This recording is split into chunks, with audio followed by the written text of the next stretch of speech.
இன்றைக்கி என்னோடய morning routine, அதாவது மீல் ப்ரிப் பண்ணுறதுக்கு 300 கிராம் சிக்கனை 3 பட்டை எடுத்து வச்சுக்கினேன். அதோட காலையில் ரன்னு ஒரு 6 கிலோமீட்டர் ரன்னில் வந்து பார்த்திங்கன்னா 6 கிலோமீட்டரில் பார்த்திங்கன்னா ஒரு 3 கிலோமீட்டர் ரன்னு, 3 கிலோமீட்டர் நல்லா ஃபாஸ்ட்டான ஒரு வாக்கிங்கை முடிச்சுட்டு பிரேக்ஃபாஸ்ட்டுக்கு பார்த்திங்கன்னா ஒரு நல்லா சுகரு எல்லாமே போட்டு ஒரு நுரம் ததும்பு ஒரு காஃபி போட்டு எடுத்துக்கினாங்க.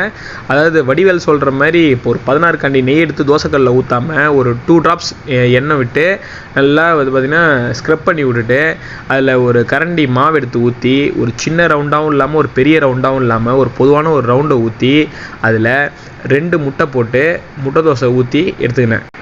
இவன் சொல்கிறதெல்லாம் போய் முட்டை தோசைலாம் அதிக கேலரிஸ் அப்படின்னா எண்ணெய்லாம் ஊற்றினா அதிக கேலரிஸ் தான். நான் வந்து துளியோண்டு எண்ணெய் ஊற்றுனால கம்மியான கேலரிஸ் தான். நான் சொல்ல வரது என்னன்னா முட்டை தோசையும் சாப்பிட்டு வெயிட் லாஸ் பண்ணலாம் அப்படின்னு தான் சொல்ல வந்துருக்கிறேன்.